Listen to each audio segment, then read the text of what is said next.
വന്നപ്പോ ഫസ്റ്റും ഇല്ല സെക്കൻഡും ഇല്ല. ഇത് എന്ത് കളി? എല്ലാത്തിനും ഒരു പരിഹാരം ഉണ്ടാക്കാം. ടീച്ചറിന്റെ കയ്യിൽ ആ ചോദ്യ പേപ്പർ ഉണ്ടോ? ഉണ്ട്. എന്നാ പിന്നെ പ്രശ്നം തീർന്നു. ഇപ്പൊ തന്നെ ഞാൻ റീടെസ്റ്റ് ഇടാം.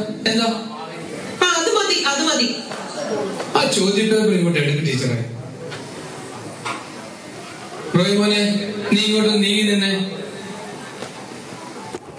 ആദ്യത്തെ ചോദ്യം, എരികോ മതിൽ തകർത്തത് ആര്? ഞാനല്ല. ആ ഐസക്കും ജോയിലും എപ്പോഴും മതിലേ കിടന്ന് ചാടും. അവന്റെ അടുത്ത് ചോദിച്ചു. റോയ് മോൻ അങ്ങനെ നശീകരണമൊന്നും ചെയ്യില്ല. ഗുഡ് ബോയ് അവൻ. ഇനി അഥവാ അവനതിലെല്ലാം തകർത്തിട്ടുണ്ടെങ്കിൽ അതിന് കേടി എന്ന് എണ്ണി തന്നേക്കാം. അതുകൊണ്ട് മാർക്ക് കുറയ്ക്കാമോ? ഇത് ബൈബിളിലെ ചോദ്യമായിരുന്നു. എന്തായാലും എഴുതിയില്ലെന്ന് മനസ്സിലായല്ലോ. ഒന്ന് തെറ്റിയാലും സെക്കൻഡ് പ്രൈസ് എങ്കിലും കിട്ടണ്ടേ? ഓക്കെ, ഇനി അടുത്ത ചോദ്യം. ആദ്യത്തെ കൽപ്പന എന്ത്? ആര് ആർക്ക് കൊടുത്തു? അത് അനുസരിച്ചോ? എന്നിട്ട് എന്ത് പറ്റി? ഹവ്വ ആദത്തിന്റെ അടുത്ത് പഴം കഴിക്കാൻ കൽപ്പിച്ചു. ആദം അനുസരിച്ചു. അതാ പറ്റിയത്. പെൺവാക്ക് കേൾക്കുന്നവൻ പെരുവഴിയിൽ. അതുപോട്ടെ, നീ അടുത്ത ചോദ്യം. യേശുവിന്റെ ജനനത്തെ പറ്റി ആദ്യം അറിഞ്ഞത് ആര്? മറിയം.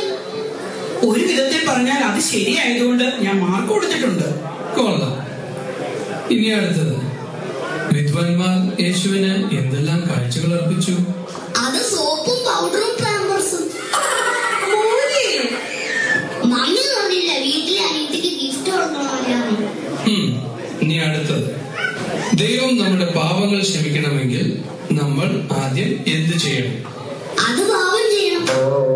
എടാ റോയ് മോനെ, നീ എന്തൊക്കെയാ എഴുതിയേക്കുന്നത്? എന്തായാലും ഇത്രയായി. ഇനി മുഴുവൻ ഉത്തരങ്ങൾ കൂടി കേൾക്കാം. യേശുവിന്റെ ഏതെങ്കിലും ഒരു ഉപമയോ അത്ഭുത പ്രവൃത്തിയോ വിവരിച്ച് എഴുതുക. അതൊരു വലിയ ഉത്തരം. ഞാൻ എന്റെ ഉത്തര പേപ്പറിൽ നന്നായിട്ട് എഴുതിയിട്ടുണ്ട്. ഉത്തര പേപ്പർ ഇവിടെ ഇരിപ്പുണ്ട്, ഞാൻ വായിക്കാം. യെരൂശലേമിൽ നിന്നും എരിഹോയിലേക്ക് ഒരു മനുഷ്യൻ പോവുകയായിരുന്നു. വഴിയിൽ വെച്ച് അവനെ കൊള്ളക്കാർ ആക്രമിച്ചു.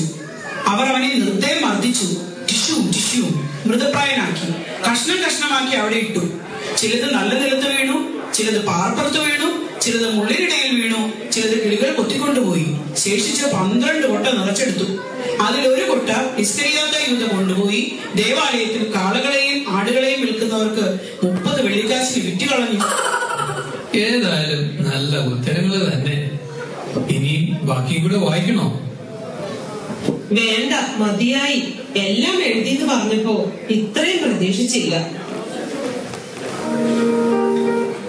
ബാലൻ നടക്കേണ്ടുന്ന വഴി അവനെ അഭ്യസിപ്പിക്കാം. കുഞ്ഞുങ്ങളോടുള്ള നമ്മുടെ ഉത്തരവാദിത്തങ്ങൾ മറക്കാതിരിക്കുക.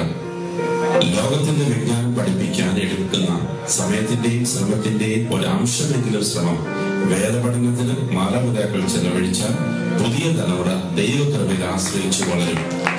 മുൻപേ അവരുടെ രാജ്യവും നീതിയും അന്വേഷിക്കും.